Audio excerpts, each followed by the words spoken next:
What is going on, everybody? And I don't know if any of you can believe this or not, but we're almost at the second year of the newest generation of gaming, the Xbox One and the PS4. We're almost at the second year. I mean, that is just insane when you think about it. It is just crazy to see how quickly time is flying by.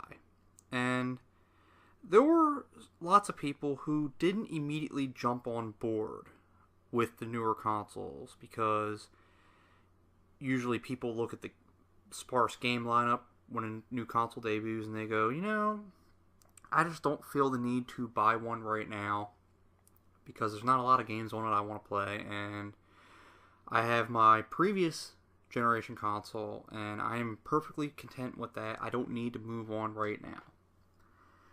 And that's perfectly understandable. It is. But there's something I've noticed that people have been doing since the Xbox One and the PS4 have launched. I've noticed that there are people who did not jump and buy these newer consoles, but at the same time they're still buying the newer games that also have 360 and PS3 versions. And I have never understood that. I have never, ever understood why people do that. Because usually the reason people don't jump to the newer console is money. And I understand that money is hard to get nowadays for a lot of people. But it doesn't make sense to me. If you can afford multiple $50, $60 games a year, I honestly don't see why you can't save up some money and buy a newer console. I really can't. Because you're only hurting yourself. To anybody watching this who happens to do this, you're only hurting yourself by not taking the next step. You really are, and I will explain why. Now, it's good. It's good that the older systems, the 360 and the PS3, are still getting support. That is great. But I also feel that it could potentially be holding back some of these games. As in, we play some of these newer games that are on PS4 and Xbox One, but also have 360 and PS3 versions.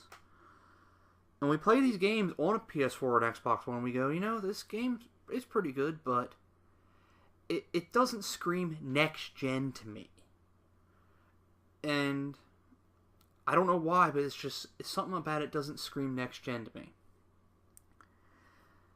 Now, one of the reasons for that is because the development studio has to put aside resources and funds to make the 360 and the PS3 version, and they more than likely have to take things out of the game that they want to put in, and they got to take the things out because they got to accommodate the PS3 and the 360 version. And that kind of upsets me because at this point, we are almost 2 years into this generation. We need to be seeing a lot of amazing kick-ass games. And to be fair, we are seeing some of these games. And ironically, these games that are getting these high marks and high ratings happen to not have a last-gen version of the game, like, say, Bloodborne, The Order 1886, and recently, The Witcher 3.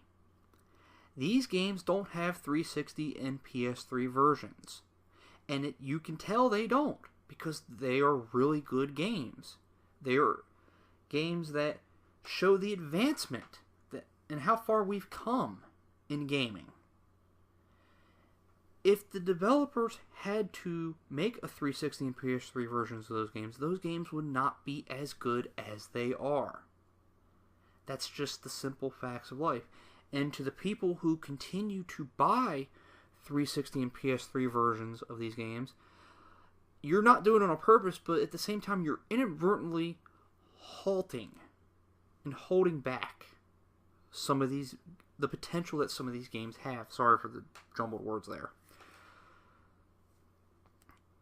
And I'm sorry, but there just comes a time when we just have to move on from previous technology.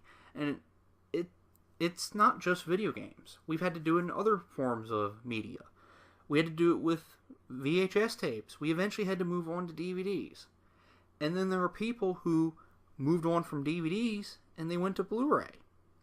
Now that's a little bit of a different example from the VHS example, because VHS tapes eventually became obsolete. DVDs aren't obsolete. But at the same time, Blu-rays are better in every way than DVDs. And a lot of people have noticed that, and they have moved on. They didn't jump at it right away, but over time they moved on. And if you want to see the gaming industry advance to what you think it should be today, you're eventually going to have to take that step as well. Because I'm getting tired of seeing some of these games being held back from what they could potentially become. And eventually, and you have to understand this, eventually they're just going to stop making PS3 and 360 versions of games. And I'm seeing it right now. And it's also another reason why I'm making this video at this point. Mortal Kombat 10 came out in last April. And it's supposed to have a 360 and a PS3 version, but that got delayed until August. That right there should tell you something, because if they were to release the 360 and the PS3 version alongside the other versions, it would have been a real mess. It would have been a huge freaking mess. And a good example of why it would have become a huge mess is Dragon Age Inquisition. I have Dragon Age Inquisition on PS4. The graphics are beautiful. The frame rate is great. It just overall looks great. My grandmother, who some of you may know plays video games, she has the PS3 version of Dragon Age Inquisition because she doesn't have a PS4 yet. The PS3 version of Dragon Age Inquisition is terrible. It is abysmal. The frame rate is awful. The graphics are they look like they're worse than Dragon Age 2 and Dragon Age Origins. I'm not even joking. It just performs horribly. The load times are insane. It's just everything about that game shows that the developers did not spend a lot of time on it, and they spent more time on the newer consoles. So, with that being said, I think the same thing would have happened with Mortal Kombat 10. That's why they pushed the date back. But they just pushed the date back again to fall of this year. So, for you guys who want to play Mortal Kombat 10, but you were hoping for a PS3 and a 360 version, that's pretty much what you're going to have to look forward to in the future. Those versions of the games are probably going to get delayed, and if they're not going to get delayed, you're more than likely going to get a butchered mess. And is that what you want? Don't you want to play these games at the best possible settings that they can be? Well, then I'm sorry, you're going to have to eventually move on to a newer console, or if you happen to want to get into PC gaming. It's just what it's going to have to be. It's the hard fact of reality. It just has to happen. And not only that, you're going to get games that aren't even going to have a PS3 360 version. Like just recently, Fallout 4 was announced. It's not going to be on PS3 and 360. So you're going to miss out on that game unless you get a newer console or if you happen to get into PC gaming.